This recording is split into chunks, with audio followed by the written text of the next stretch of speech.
Everybody, good afternoon and welcome back to the United Stand. This is your midday fix of everything Manchester United. We're going in depth on the Glazers, the takeover, what this means to Manchester United's transfer plans going ahead this summer. Ten Hag's plans up in tatters, rivals taking our targets. What is going on at Manchester United right now? I promised you yesterday we're going to go a bit more in depth. I didn't touch on as much of it yesterday in the morning show. Wanted to save it for today because today we are here with Mark Ogden, chief writer for ESPN. Mark, absolute pleasure having you on the show. Cheers for coming on. Hi mate, good to be here. Good, good, good. I mean, we've got loads to get through. You've been doing plenty of scope on Manchester United, and obviously talk of the town is the takeover. What's going on right now? We've got loads to get through regarding the Glazers and where we're at right now with everything. But for you, I'm just going to ask you straight out, Mark, who's buying Manchester United? Where is it going? I wish I knew. Listen, I don't think anybody knows, and that's the thing at the minute, that there are two camps that want to buy it, as we know, Jim Ratcliffe and Ineos, and the Qatari bid. Now, they've both submitted bids that fans would hope would get over the line, but the third element is that the Glazers, or certainly Avi and Joel, want to stay. And there are American-based hedge funds, I think there's 3 or 4 that are offering to provide the money to do that. So I've been told for ages now that Avi and Joel want to stay and they'll do everything they can to make that happen. Now, it looks like the favourite is the Ineos bid with Jim Ratcliffe because he's prepared to let them stay in some shape or form. I don't know what that is and why he'd do that, but, it's business. But we still think that the Qataris might push a little bit harder and go for the deal, because I've been told that the Qataris who are dealing with the bid have been told that don't come back to Qatar until you've got the deal done. So, but the reality is nobody knows. And it's now 2.5 weeks since the last deadline. I was told that within 7 to 10 days you'd have a preferred bidder was named. So we've gone way past that now and still don't know the answer. So anyone that says they know doesn't really know.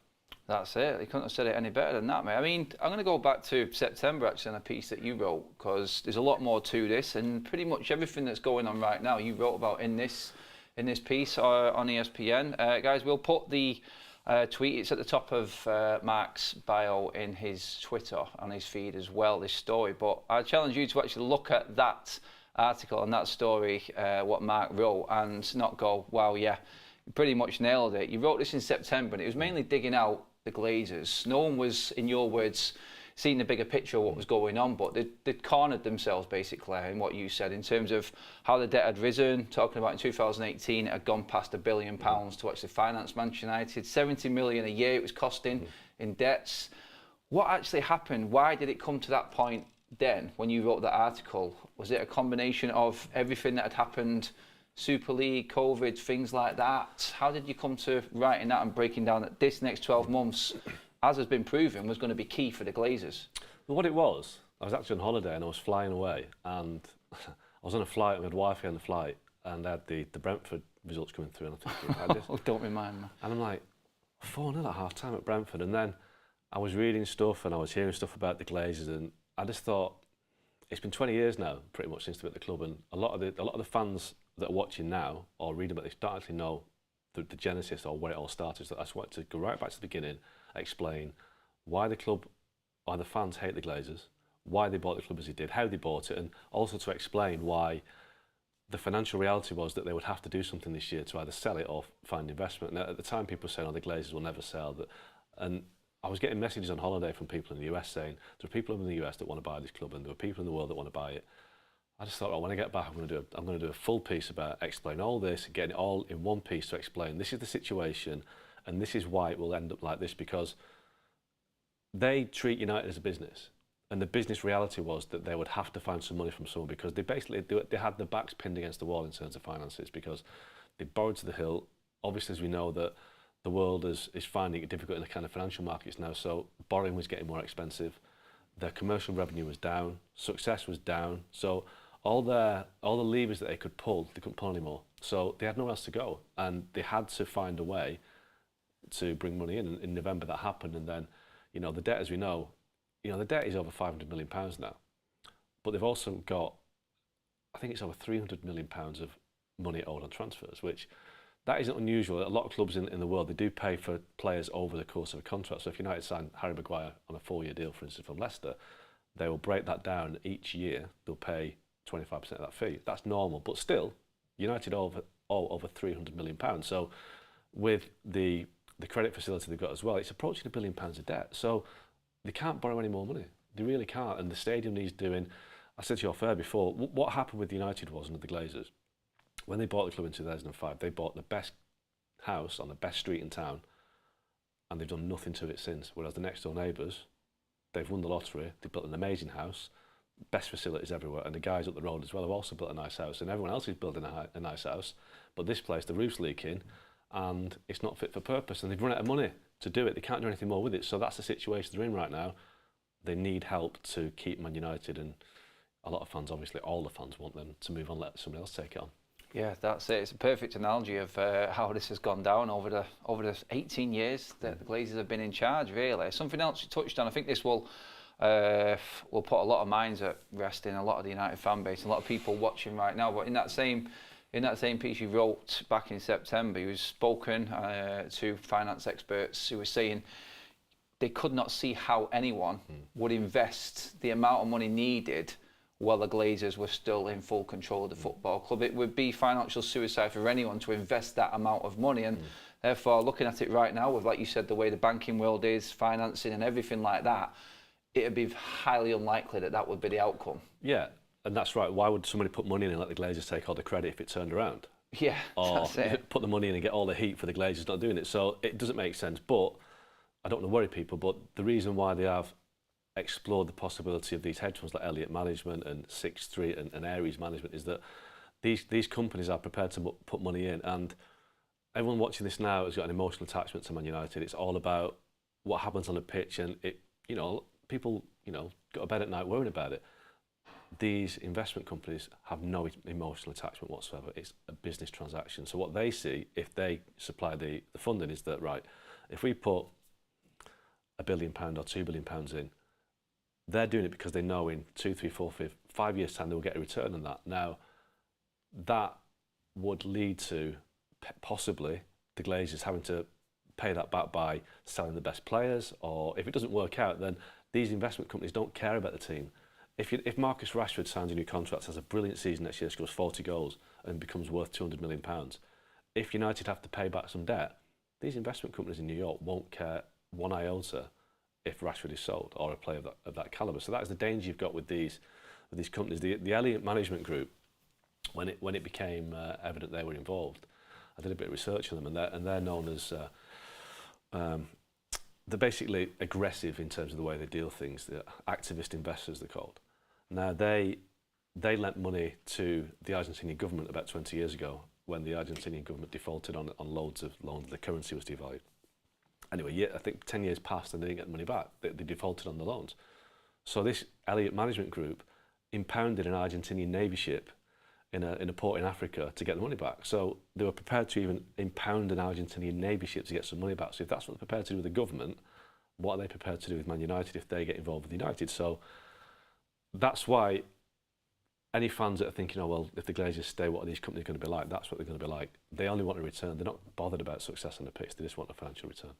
That's it, yeah. Before we move on to what actually is going to happen this summer and the implications of this dragging on, there was one more interesting bit in that which pretty much summed up the Glazers for me, which was one of the same finance experts in that article that you wrote was they could go away with as little as $3 billion, I say little lightly. They could park that into a bond in the US and earn more, like possibly 90 million a year, more than what profit they're making under United right now. They could get that from $3 billion alone, but the fact that they won't do that kind of tells you exactly what the Glazers are made of. And it isn't just about the money, it's about the ego, it's about the power of actually owning one of the biggest sports franchises. And to take that off them, release that grip that they've got on Manchester United is going to take something monumental this summer. And is that why, in your opinion, that this has probably dragged on more than any expert thought it would? Yeah, I mean, I was shocked about that when that financial expert told me about these bonds in the US whereby they could make a lot more money in that. Obviously, there's no fun attached to that, but there's also no negativity, no aggro, which is, every time they come to Old Trafford, it's difficult for them. So what do they get out of owning Man United? What they couldn't get out of, putting into a bond? Well, I've been told right from the start that they place a lot of value on being Man United's owners. Ego, like you say, they get the best hotel rooms in the best cities in the world because they own Man United. And they've got a seat at the table of the most powerful sporting enterprise in the world. Now, I think there's two possibilities to this. One was told us that Joel was always frustrated that he couldn't get the job done as he wanted it to because he had 5 siblings to basically veto or back what he had to do. The idea is that Joel thinks that he can run the club a lot better if he's left to himself or him and have it. Now, I don't think any fans would agree with that, but that's what I've been told. Then, beyond that, there's also the theory that if they stick around for 2 or 3 years, then they can grow the value of the club, maybe even double it. And again, I don't see how they can double the value of the club, but if some kind of Super League comes down the line, or if streaming becomes a valuable That was their own broadcasting rights, wasn't it? Yeah, exactly. So if United can find a way whereby the collective broadcasting deal in the Premier League means that all 20 clubs get the same slice of the pie, certainly it's across the globe, domestically and globally. If there's a change in that globally, for instance, if United can sell their own, Man United Netflix, for instance, if they can sell coverage of Man United for £5 a game globally and keep all that money, then that is an absolute game changer.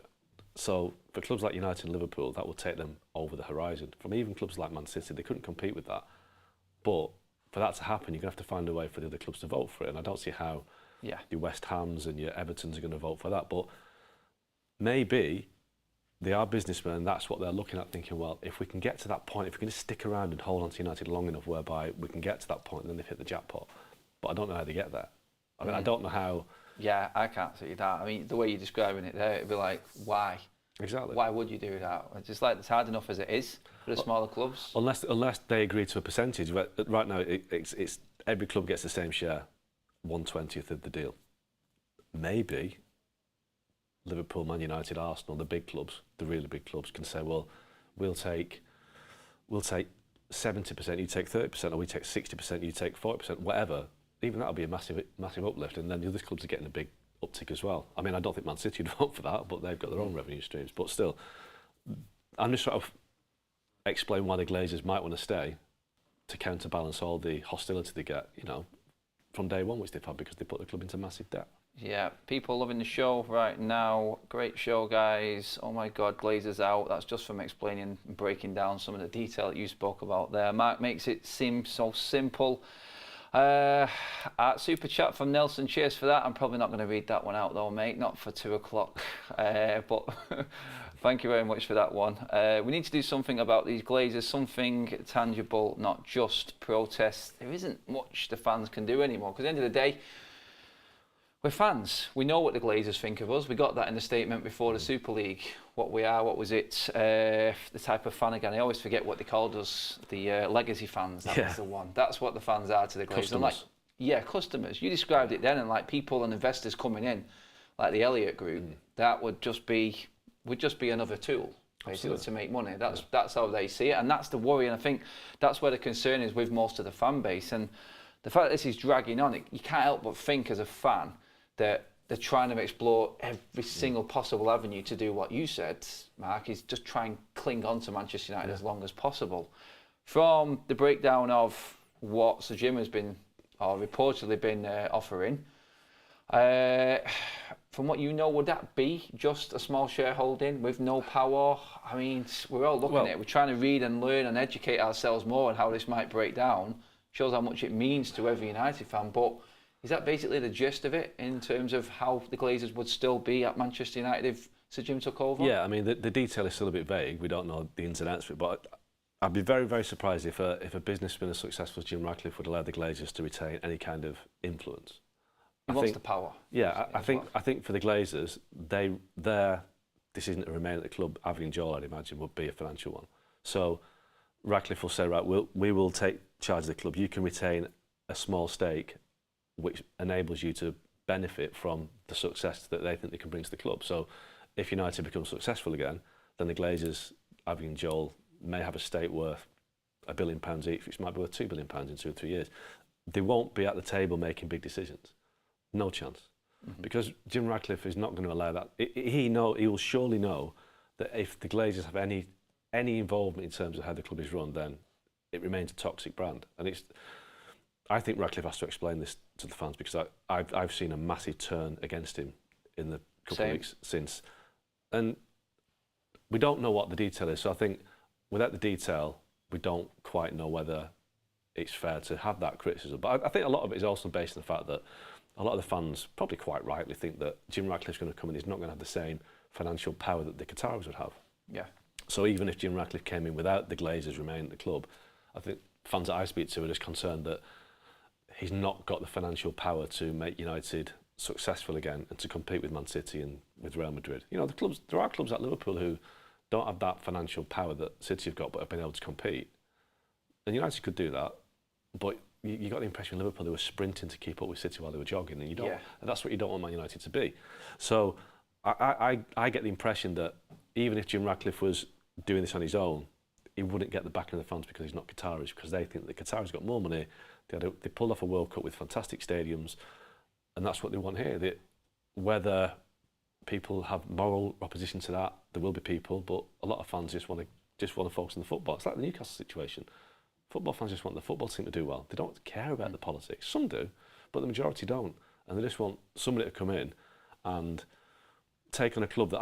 I think that, you know, Sheikh Mansour's done an amazing job at Man City, but he's been really helped by the fact that while he's put £2 billion in the infrastructure and the team, the Glazers have taken £1 billion out. United have been, you know, they've been limping for 20 years because of the Glazers, and the fans just want somebody to come in to stop that happening, just to make sure that United can, from day one, benefit from their advantages. Lots of fans, commercial power, history. At the minute, that all that is doing is helping the Glazers make money. Yeah. And that's what they want to stop, so they make the club not hamstrung every year by losing £70 million of interest payments or dividends. That's it, yeah. I mean, would there be anything in the fact that the Glazers have actually turned down the Qatari bid already? 2009, was it 1.5 billion?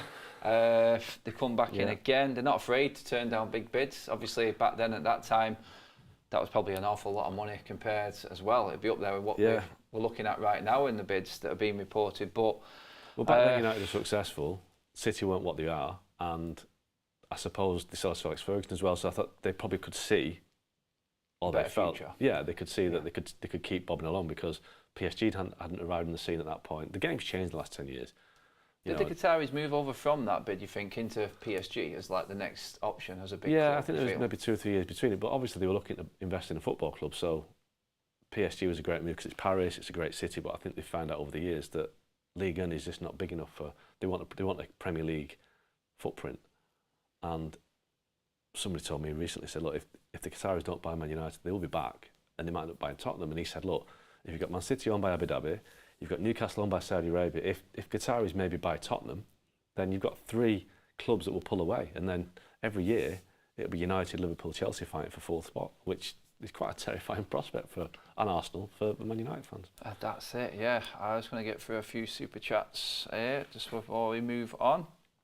Cyberslide Junior says, and the less people care about the politics of who owns our boyhood loves, the more we get things like state ownership and human rights abusers. This is the sort of, you could expect that sort of, when as soon as you touch on the human rights stuff, it sort of triggers response as well.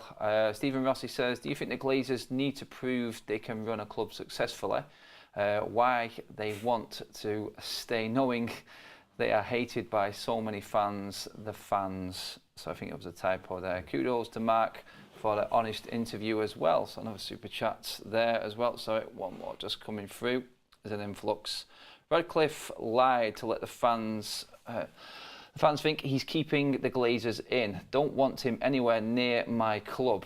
Kind of goes with what I was saying there before off air, Mark. It was the case of they just don't want the Glazers anywhere near the club, no matter what they have in, which is why, how much control they've got. Which is why Radcliffe has to explain it, because, you know, it might just be a case of, he might be being pragmatic about it, thinking, he's the Manchester lad, he's a United fan, he's desperate to get hold of the club, and maybe he's thinking, I'll just get this deal done, as soon as we're done, day one I'll be trying to get the Glazers out.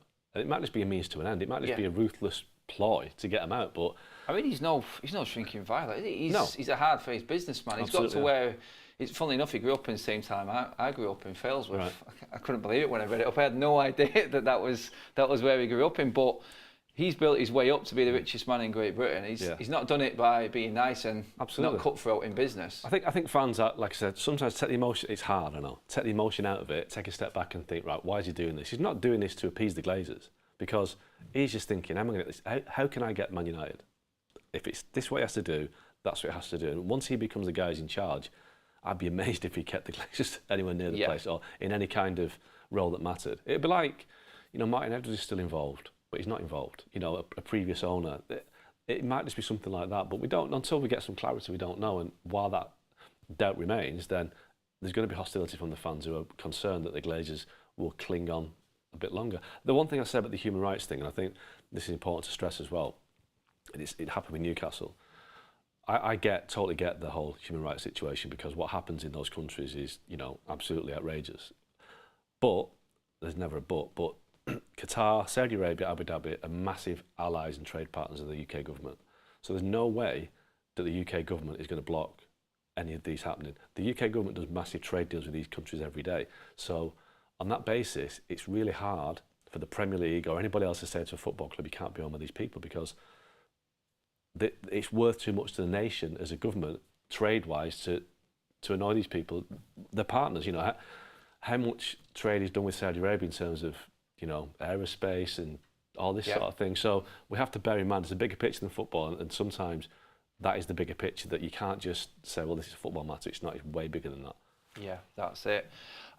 Super chat, which leads us right on to the next bit, which is the here and now and dealing with this, the club side of it, the player side, the team side for Ten Hag. Question from Robin says, hi, question for Mark Ogden. Do you think financial fair play will be a problem for Manchester United this summer if Sheikh Jassim will be the new owner?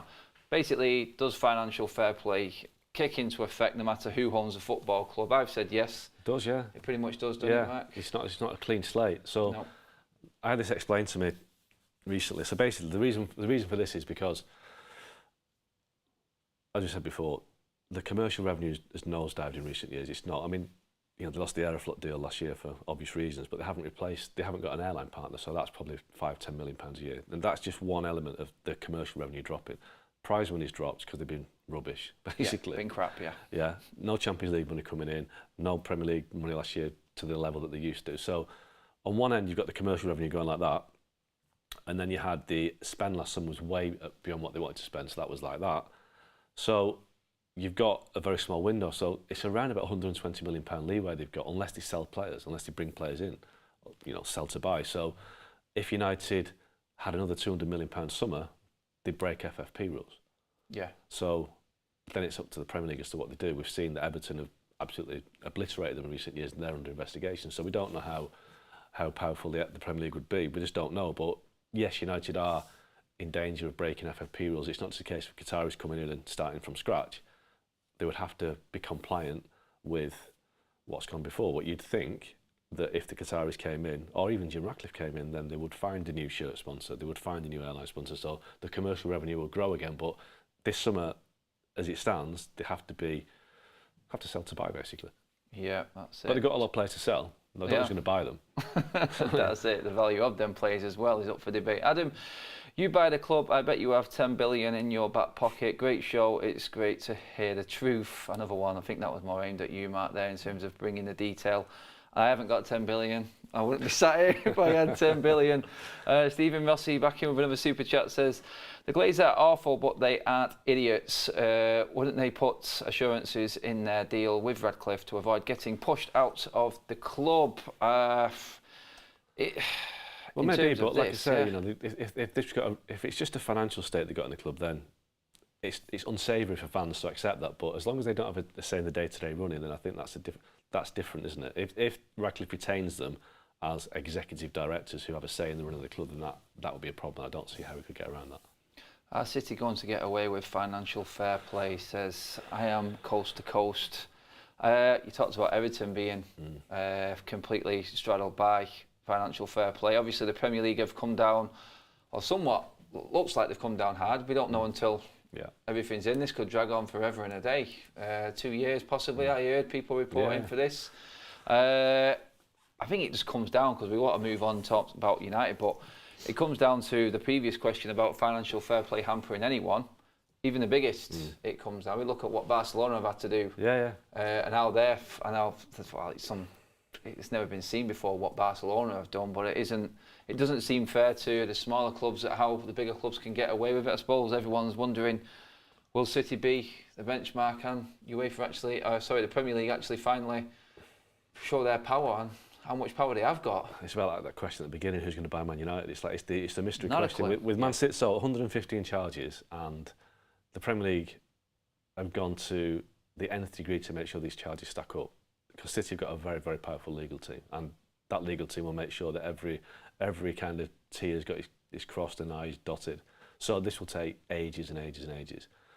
So whether the Premier League can get it over the line, we don't know. In terms of this summer, City, I think were in profit last summer. I think they broke even, so they've got loads of money to spend this summer. Sorry guys, but then I don't know who they can buy. If Man, they've got Haaland, it looks like Bellingham's going to go to Real Madrid, so City might have £200 million to spend this summer, but who are they going to spend it on? I don't know. I mean, what do they need? Not a lot, really. I hate you talking like that as a United fan, but super chats keep flying in. I will get to the next section in a second. Hi Adam, what do you think of Sheikh Jassim matching Radcliffe's deal? I.e. 80% owned by Sheikh, 20% owned by the Glazers. He might then get the club. Agree. How he structures it, I mean, from what you said and how we've seen let's just say the battle of the Gulf, basically. When they've come in, the Saudis at Newcastle, obviously you've got Abu Dhabi at City, their power. It is all about being the best at everything with them. I don't think they'd want to share anything. No. From what I've seen, I don't think a share option would be anywhere near. I don't think the Qatar bid would come into United unless it was for full ownership. Yeah. The one suggestion I heard right at the outset was that Avi and Joel or some of the Glazers would be offered good investment opportunities in Qatar, separate from the club, but as a kind of a sweetener would be like, well, we'll buy the club off you, but if we can advise you with these great opportunities in Qatar that you want to invest in, and I'm sure there'd be good investment deals anyway. So, but no, I don't see any way that the Qataris would come in and let the Glazers stay. It's not the way they do things. It's just not.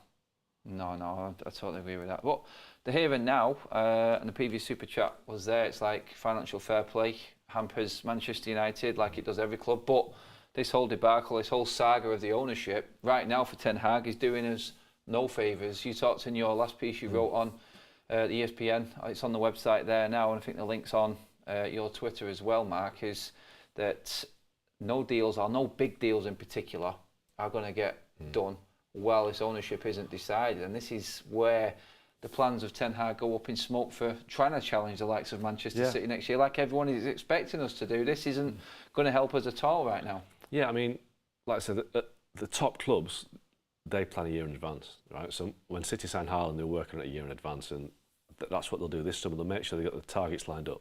Now, as we've seen in the past with United, certainly the last summer, that they were last few days of the window looking to sign certain players as usual, Rabiot, Arnautovic. Back on again now, apparently.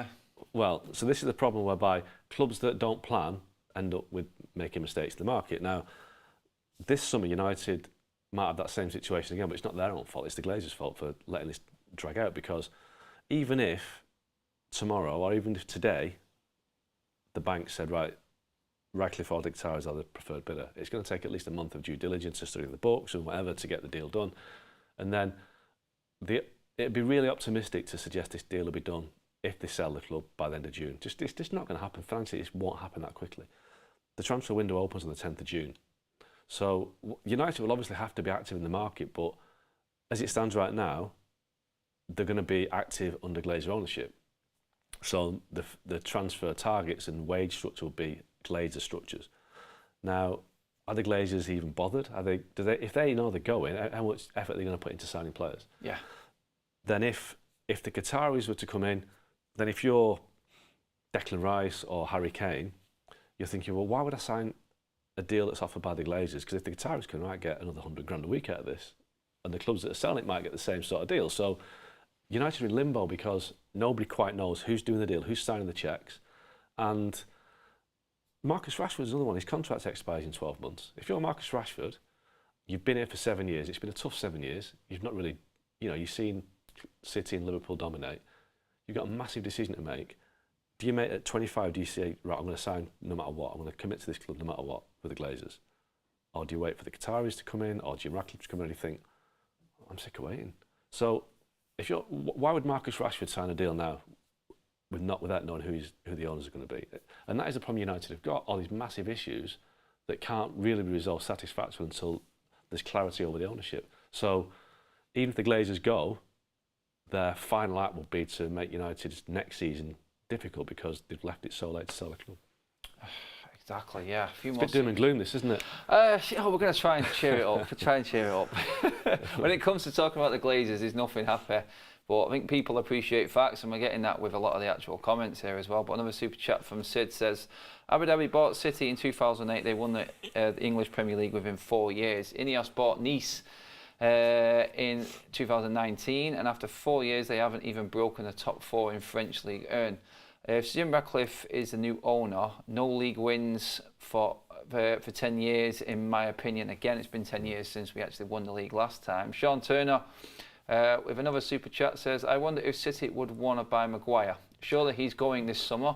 I'd give him away. That was a nice super chat from Sean, and I think a lot of United fans would gladly hand over Harry Maguire to Manchester City. I don't think it'd strengthen them in any way, shape or form right now. But looking at the players, I mean, for instance now, and a concern for a lot of United fans, from what you just described, Denmark, in terms of not being able to get it done. If a preferred bidder is announced, a month of due diligence, like you said, got to do all of checks, everything, so that's July. We're already on the tour. We've seen last year we had, what was it, Tyrell Malacia was the only player that we managed to get on the tour, to give Ten Hag a chance to prepare for the new season. If that happens again, obviously we're falling behind our competitors, but competitors right now we're looking and we're all laughing at Chelsea right now, but when it comes to the transfer market, they're in a position now where they've already said Pochettino's in, and we're looking to rebuild. They want a striker. Manchester United want a striker. Our targets become their targets, and we know what Chelsea are like, and Todd Bowley, it's like, I'll just go and get this deal done. That's something for United fans to be concerned about now? If this is dragging on, other clubs, like you said, are doing preparation work, or you've got the entity that is Chelsea, which is totally different to anyone else under Todd Bowley. It's like, him, buy, now, get in. That happens, and all United's targets then become under threat, surely. Yeah. I think one club they don't have to worry about is Chelsea, actually, because they've got to sell a lot of players before a certain part of the summer. That's the problem. They have got all of them. And they can't offer Champions League or even European I couldn't football. believe they wanted another goalkeeper, considering how much they've spent on goalkeepers. But the problem is, let's say Christian Pulisic can go, and he's on big wages, he's got a year left on his contract. It'd be like, well, you're going to have to pay me to go. I didn't have to pay a lot of players to go. So, and no club is going to say, well, we'll pay you what you want, because we know you have to sell, so we'll pay you half what you want. So Chelsea basically got the same problem that United had for a few years under Ed Woodward. Paid stupid, massive contracts, can't get rid of the players. So their attempts to buy players will be totally hamstrung by the fact they can't get players out. So I think the one club they don't have to worry about is Chelsea. But, you know, Arsenal want Declan Rice. They'll be way ahead of United. Another team, yeah. Yeah. You know, Liverpool, they backed out of Bellingham about a month ago. Well, they're already looking at 3 or 4 different players. And the way Liverpool operate, as we saw with Núñez and with Gakpo, they get it done. They just get it done. And I'm sure that will happen. They've promised investment this summer as well, Liverpool, haven't they? I'd imagine in the next couple of weeks there'll be a Liverpool signing done, or certainly within a couple of weeks of the season finishing. City, forget about City, because they can do whatever they want because they're so far ahead. Newcastle, big threat, especially if they're in the Champions League. So, yeah, I mean, United need to get deals done. And right back in probably January, I was told that Harry Kane will be a problem because United know they need a striker in day one. They need a striker in as soon as the window opens, because they can't afford to go into the window waiting for a striker. So it was put to me that Harry Kane, as brilliant as he is, they don't want to get involved in a situation whereby Daniel Levy at Tottenham says, you're not having him, and then August 31st comes and then, right, you can have him for 120 million. So United can't afford to get to the 31st of August thinking, have we got a striker or not? They need to get somebody in July. But Victor Osimhen, that ain't going to be easy to do, because Bayern Munich want him as well. So had United been taken over by now and had Jim Ratcliffe in charge, or the Qataris, then there'd be some clarity. And I imagine that they would bring in people that were, I won't say good at the job, because there are people at United who are good at the job, but people, expertise. But there's just so much limbo at United right now because of the Glazers, because we don't know who's coming in, if they're coming in. So, and any player or agent that's looking at a move, there's someone's thinking, well, you can't go name Man United right now because you don't know who's going to be signing the cheques.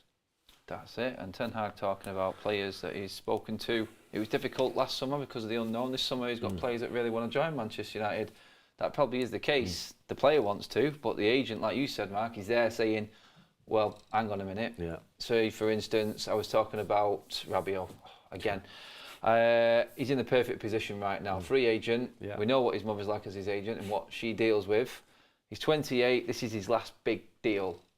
Manchester United going in, and we'll touch on this in a minute actually as well, going into a so-called new wage structure, trying to balance everything out a little bit differently. We don't know if that's true or not. But that wage structure goes out the window if the Qataris come in. Exactly, that's the point I was going to get You know, at and it's there. like, and that is the problem whereby, No unknown. you know, if I'm a Premier League player, I'd love to play for Man United, but I'm thinking, well, let's just wait and see who's in charge because I might get a better deal. So Liverpool, for instance, they could probably get Mason Mount and Alexis McAllister in the next month because Mount's out of contract next summer. Chelsea need to sell, deal done straight away, no problem.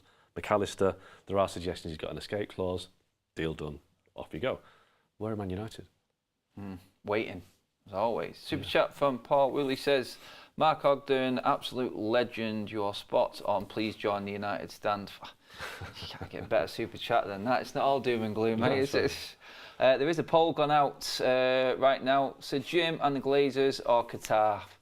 Need I ask where that vote is going and where the majority is right now? 95% say Qatar. Over 1,000 votes after 2 minutes. Yeah, I had a feeling it would go that way. But in terms of what Sir Jim has said and what he's proposed in his deal, or what we know or what's been reported, obviously, Sir David Brailsford, he's talking about bringing Paul Mitchell in. So a new structure. Jobs at Manchester United and the people upstairs, like now you said there are some good people at Manchester United. It could be a full restructure and that could then surely set us back even further this summer in terms of recruitment side of things. And Sir Jim Ratcliffe apparently wants full power over signings. Now, what does that mean? Well, look at Chelsea. Todd Bowley had full power over signings. That's been a disaster. So be careful what you wish for. Yeah. Look, I mean, I don't like using Man City as the example because I know. Let's go for it. We have to accept what's happened. But the reality is, right at the outset at Man City, that they have been, not I won't say the perfect owners because they've got the money, but they've appointed brilliantly. The people they've brought in at every level have been best in class, right? But even Man City have made mistakes. Even Man City have made bad signings like Robinho and, you know, players like that. So even if United get owners that are as good as the Man City owners, they will make mistakes. And if they're half as good as the Man City owners, they'll make a lot of mistakes. So there is going to be a period of transition, but it feels like this club's been in transition for 10 years. It's the longest period of transition I've ever known. And it's not even, there's no light at the end of the tunnel. So until we know who the owners are, there's a cloud of uncertainty hanging over the club, but, you know, it feels like it's been there forever now. Yeah, you also touched on a story regarding the Qatari bid bringing in so-called ex-Manchester United players. Yeah. I mean, we'll get into the details of that at the moment, but one ex-Manchester United player / manager has been doing a lot of talking since returning to Manchester for the first time. Ole Gunnar Solskjaer, we can see from our studios here, the back end of Old Trafford, the side that no one sees. We can see clearly where investment is needed. Solskjaer's been doing a lot of talking now. He's got now he's not all laughing and joking, taking pictures with the Glazers. They've got nothing to do with the club, Mark. It's easy to talk when there's no pressure on, and you're not actually you're not expected to bring results. Yeah, I mean, I've got a bit of an issue with Ollie's comments at the weekend, and you know, listen, as a journalist, you always want somebody to talk, which is great. You know, you like a bit of honesty, but I didn't really see that when he was there at the club. A few examples. So first of all, calling players snowflakes. I mean, you could argue the biggest snowflakes of that was Ole Gunnar Solskjaer, because where was the pushback on the Glazers or Ed Woodward when they had Jude Bellingham in the training ground, didn't get the deal done? They had Erling Haaland second time around, you know, December 2019. Deal was there to be done, didn't get it done. So where's Ole pushing the owners? Where's he putting the pressure on, saying, look, why are we not getting these deals done? Rather than saying, well, you know, it's a shame, they tried the hardest, we'll move on. So if you're a player, you look at your manager thinking, well, where's his kind of edge? Where's his kind of tenacity? All the qualities that he's suggesting that his players lacked, he also lacked as a manager. And they say attitude reflects leadership. Well, if that's the case, then the attitude of his players reflected Ole's. Nobody talks about snowflakes at Man City or Liverpool, do they? Because they have a manager, both have managers who are driven, motivating managers who are able to get the best out of players. So, you know, before I came on, I checked the infamous 4-0 defeat at Everton back in 2019 when Ole came out and said, you know, that's not good enough. A lot of these players won't play for Man United again. How was it that game? 7 of those players are still at the club. six have played this season. So where was Ole's ruthlessness then of getting rid of those players? Yeah. So Ole is talking a good game rather than actually, he didn't do a good game. It's the same with the thing about, this, the stadium needs investment, the training ground needs investment. When you're the manager, you have the power to be able to affect that.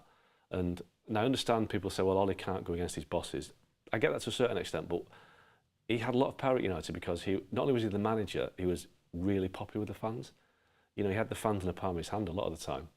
So if he went out on a limb and actually not criticised directly, but raised a few eyebrows and objections, the fans would have been behind him. And there were certain points during his reign where the Glazers really, really needed him to stay. They couldn't afford the fans to kick off again. So I think I just think Ollie's just being a bit opportunistic. I think he has to look at himself in the mirror a little bit and think, well, all the criticisms he's labelled at players, he can look at himself and think, something, I could have done better, and I should have pushed harder, and I should have performed better. And when they lost 5-0 at home to Liverpool, he probably should have said, look, I'm not up to this job, because he wasn't. Tactically, he wasn't up to it. If he loves the club as much as he does, then maybe he should have gone that day, but he carried on, and it got worse. So, I appreciate Ollie's a club legend, but I think he needs to look at himself in the mirror a little bit. Yeah, honestly, we appreciate your honesty there, mate. But a lot of United fans would agree with everything you said there. They got to a stage. I'd never known a United fan base so toxic. I was at the Watford game, his last game. Yeah. I was there front row when Bruno was trying to calm the fans down. It was horrible to see, but it was avoidable. Pogba, he never dealt with Pogba. He had 3 years at the club to deal with Pogba, and he never did. And Jesse Lingard, all these players that, he had he was the last one to give Phil Jones that contract, which is just running out now. But that was probably the club's decision, but did Ollie push back against it? You push back, yeah. If he did, then we don't tell us, But anyway, that's my view on it. Comment from the member says, not going to lie, I couldn't stand Mark Ogden, but fair play to him. He's explained it very well. That's what it's all about, people. You may not agree with what we're saying, but if you break it down and look at it, it is just an opinion at the end of the day. Couldn't stand or can't stand. What does it say? Past Couldn't. tense. Oh, there you Past go, tense. That's it. You're back in the good books, Mark. Super chat in from Stephen Rossi again. Cheers. Critics of Qatar always point out how they have run PSG, but why are there fewer voices talking about it the way Radcliffe has run Nice? It's fair point. I mean, just on that one, PSG, they've dominated French football, but they just can't take the step from French football to the Champions League. But Nice, Nice hasn't been great, but prior to Radcliffe coming in, Nice were a mid-table nothing club anyway. So taking over Man United is different to taking over Nice. They should look at what's happened at Lausanne, the club he's had in Switzerland, who got relegated, who aren't doing well at all. But his bike team's done all right, his cycling team's done all right. So, I mean, look, it's all about he's all about expertise. It's about him getting the right people in, which the Glazers haven't done. So, I suppose the player fitness will be up with Sir David Brailsford in situ then, won't we, with our biking team and everything like that. But there's some extra educated points there for you people. It's not all about the obvious that everyone sees. If you delve a little bit deeper, then obviously there's more in it. But going back to the ex-players and stuff like that and bringing them on board, I personally think that would be a disaster for United. If the Qataris brought in, I mean, ex-players, I'm talking obviously the big names like Rio Ferdinand, Gary Neville, a lot to say. They've divided the fan base from what we've done and what I've talked about here on United Stand a lot with what they've said and the comments they've come out with about the club. But again, it's a case of when you're out of the firing line, it's easy to talk. Yeah, I think maybe it's the way I wrote it. I didn't probably write it well enough, but I think there's been a bit of misunderstanding on that piece. So here we go. Let's get it all straight. As far as I was told, this isn't about Gary Neville becoming chief exec and Rio becoming manager. This is more about the club kind of restoring the link between now and their great players and teams of the past, whereby you look around Old Trafford and there's only Darren Fletcher from Fergie's teams that actually got any involvement. So I know Fergie's big thing when he was at the club was that he wanted United to be like Bayern Munich, who have people like Rummenigge and Hernis and Salihamidzic and other players. Christian Nerlinger was there for a while. Yeah. Players that have been at the club that know the club, that understand the club, given the chance to use their expertise in running the club. Now, there's a gap at United. You look around the club and there's nobody that's got that kind of connection. And there's also an element of it's like soft power as well. Man United are neglecting a massive advantage that they've got that Man City haven't got, that Chelsea haven't got. Liverpool have got it, but nobody else has. The history. So I did Napoli AC Milan a couple of weeks ago, and I was taken to a pizza restaurant in Naples on the day of the game, and I walked into the restaurant, and as I walked towards the bathroom, coming out towards me was Franco Baresi in his Milan blazer, and I turned around thinking, wow, Baresi, and I turned around and see Paolo Maldini and Daniele Massaro, two other AC Milan legends, and they were just there, not in ambassadorial roles, but they've got an involvement at Milan. They're within the club, they're kind of the brains trust is there. But I'm also thinking that if you're a Milan player and you see these guys who are in the club, what an inspiration that is, that thinking, I'm playing for AC Milan. If you're a Napoli player and you're walking down the tunnel thinking, wow, we're playing AC Milan.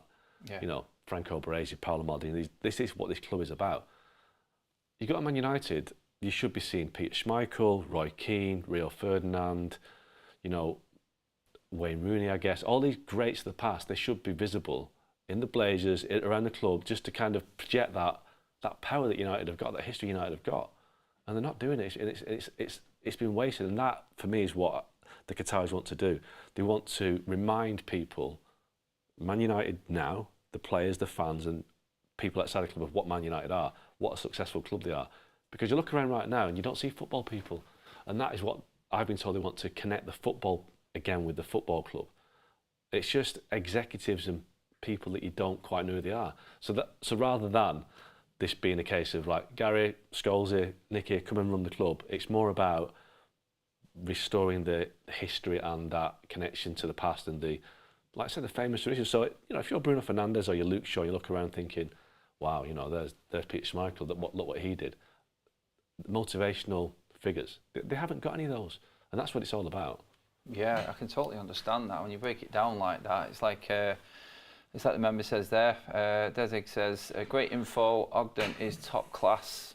You're getting way too much praise here today, Mark. It's gone I'll have to check completely 180, this, yeah, Hey, Mark, if the Glazers decide to go with the investment such as Elliott Group, how will they pay back the investors? Well, I think you've come in a little bit late on the show, Zero, but if you could just quickly round that up quickly, because it was a case of like how aggressive they are in terms of bringing the money back, like we said before, Mark. Yeah, well, listen, everything's on the table, so the scary prospect for United would be that if the investors wanted a return and they wanted it quickly, then players might have to be sold or naming rights to the ground. I wouldn't have an objection to that because I think United are now at a competitive disadvantage by not having naming rights. I think that has to be, you know, they're probably losing 40, 50 million pounds a year, but these are the things that will be on the table that they would sweat the brand, as they say, as hard as possible to make sure they can get money out of it. And the stadium's another thing as well, which, you know, we haven't addressed, but that needs addressing big time. You know, the stadium is not fit for purpose anymore. It's really sad, but it's not. I mean, I'm lucky enough to go to a lot of grounds in the Premier League and in Europe, and Old Trafford is so far behind now. And I took my lad to the Barcelona game, and I was shocked as to how bad it is. You know, in the concourses, and massive queues for the toilets, massive queues for the food. The food ain't great. You know, I can see fans queuing for beer. You're missing the start of the second half. You're missing. If you're paying 20, 30, 40 quid for a ticket, you should be able to watch 90 minutes of football rather than be spending the time in a dark, windowless area under the concourse. You've got Liverpool, you've got City, you've got Tottenham, you've got Bayern Munich. It's a great experience. It's a great fan experience, and it's not here. It's the dark ages. Do you feel like, quickly on that, in terms of the stadium, because obviously there's a lot of debate of what we should do and what's best for Old Trafford, do you feel like Old Trafford is, you can regenerate it, it can be made modern, or do you feel like it's gone too far? Because like you said there, it's like just little things that you touched on there that some people who've not been to Old Trafford, it's like you go down into half-time, at half-time, a lot of modern stadiums you can see out at the back of the stadium, you can see the landscape, the glass. It's an enjoyable experience where it's Old Trafford's a little bit more, and I love the old schoolness of Old Trafford, but as an enjoyable experience for a new fan coming, the new era fans, it's not. It's a bit dungeon-esque. Low ceilings, it's dismal, it's, you know, it's not great. I mean, personally, I would use the Old Trafford footprint. There's a lot of land. One of the good things the Glazers have done over the years is buy a lot of land around Old Trafford, so they could quite easily build a stadium on Old Trafford while still playing at Old Trafford. Yeah, that's what I'd do. Old Trafford's an amazing stadium, but they haven't played here forever. I mean, they've played here for over 100 years, but there were grounds before Old Trafford that they played at, and you know, other clubs have moved stadiums. Arsenal moved to the Emirates. Don't like the Emirates, but they've done it. And if United did that here, they would be on the same footprint. Now, I just don't know if they can. Old Trafford is so big, I don't know how they could regenerate it Liverpool have done a brilliant job with Anfield. A really brilliant job, but Anfield's a different sort of stadium. I just think with United, having been in Qatar at the World Cup, their stadiums, the architecture behind the stadiums was amazing, and I'd imagine that the Qataris, if they came in, would want something similar here. You know, they'd want the Lusail where they had the final was like Tottenham, but much better. Same design, much better. They would want the best in the world at this ground, and I think as United, as the self-styled biggest club in the world, would want the best stadium in the world, because if you had an 80,000-90,000 seat stadium with, we've not even got a video screen. No. Do you know what I mean? It's like, just with the modern facilities, a stadium for this century rather than the last century would enable them to, you know, attract the best players. Players don't want to play, well, the atmosphere is better, but they don't want to play in a stadium that is old. The change rooms are a joke. A couple of teams have complained about the size of the away dressing rooms at United because they're so small. The home dressing room isn't massive. They go to these grounds like Tottenham and they're like NFL dressing rooms. So it's fallen so far behind, they have to, I think, build a new stadium. Even if it's a case of playing at Wembley for 2 years. If United subsidise the travel, which they should do, to Wembley and back, then for 2 years, I mean, for a stadium for another 100 years, you've got to do it. They did offer a discount of £5 for tickets with no train going to the FA Cup final, which, yeah, I'm driving, put it that way. I'm not, I'm not spending that much. Hi Adam, hi Mark. Any info on Sheffield United or Sunderland bid from Qataris? I heard a whisper at Ascot Races the other day. I think you're surrounding yourself with a lot of maybe, I won't say, dare say, pretentious rich people there at Ascot Races. That's a non-story. I'm not even going to get into that one, but no is the answer. I'm pretty certain. Looking forward to Amad Diallo, though. He might be back next season. He's had a great year. Amad Diallo, again, yes. In with the new, out with the old. There's players that are due contracts at Manchester United. We talked about the big players like Marcus Rashford and the issues with the ownership and the saga going there, delaying that. But there are players there that I think have probably had their time at Manchester United. It's very debatable, and it's been a big topic on the United stand. Obviously, the big one right now is, we touched on wage structure before. David De Gea has been reportedly offered a new contract, a lot less than what his current one is running, and no guarantee of first-team football. Is that the right way to go? No, I'll get rid of him. Get him gone? Absolutely, because, you know, I've said this a lot and I do get criticised for this, and I know that it's very black and white with De Gea, but I think he's so outdated as a goalkeeper now. Never comes out of a 6-yard box, doesn't communicate well, his distribution's terrible, and he's making a lot of mistakes. I don't think he's very brave. So I think for a goalkeeper, their quality is a good shot stopper, but that is the basic premise of being a goalkeeper.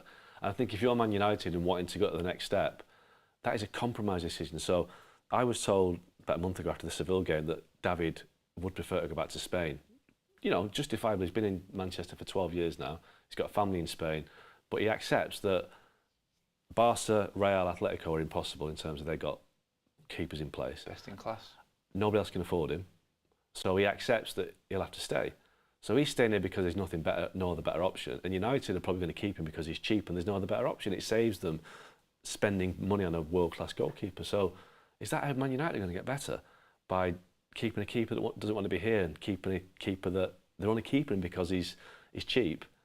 It's just not. It's another sticking plaster, and there's too many sticking plasters. It's like, you know, Anthony Martial. How long do you give him? He's been here for 8 years now. Victor Lindelof, sticking plaster. All these players that have been here for so long, they would never survive half the length they've been at this club if they were at City or Liverpool, because there's no ruthlessness. And I think that is what I think Ten Hag would like to bring it in, but he's got his hands tied by finances and by the ownership issue. Yeah, that's it there. We talked off camera there about how ruthless Pep Guardiola was with that City defence. No one could believe that Joe Hart, who was a fan favourite at the time, was sent packing. No one's complaining now, though. He's Klopp, ruthless. with Karius, Champions League final, dropped a couple in, never played for him again. So. And the proof is in the pudding, as they say. Trophies are on their mantelpiece right now, and nothing for 10 years was significant. Put it this way: United. If David De Gea played for Tottenham, or if he played for Aston Villa, or he played for Valencia, the story would be nothing. Will people be saying we've got to sign him? They'd be like, don't want to sign him because he makes mistakes. But because he had a few good seasons 5, 6, 7 years ago, there's a loyalty towards him. But I think, again, talk about the emotion, you've got to take a step back and think his qualities. I did a piece about him last week, and the massive contradiction in De Gea. I think he's won the Golden Glove Award this season. He would have. It's pretty much in the bag, yeah. Yeah, for clean sheets. But only 2 goalkeepers have got a worse save percentage than him in the Premier League, and they both play for Southampton, who are bottom of the league. So You know, that's the reality of it. I mean, that's it there, because I can remember there's 2 games that I've been to recently. It was the one against Wolves, Nottingham Forest away. Didn't even register a shot on target against De Gea. So a lot of that Golden Glove has come down to Ten Hag, I feel, and the organisation of that team defensively. Because I feel like we have sacrificed attack for defence this season and just becoming hard to beat. But obviously, that's people can come back at me and say, well, you've been smashed 6 and 7s and all sorts, but one-off games. But you don't get clean sheets in the Premier League unless you're organised. And Absolutely. I feel like without them, I feel like it's our goal difference is unfairly. I think it's been let down by the forwards, to be honest. Absolutely. I really do think the forwards. I mean, before we finish, I'll probably touch on it in terms of a striker for Manchester United. It's been one of the biggest talking points.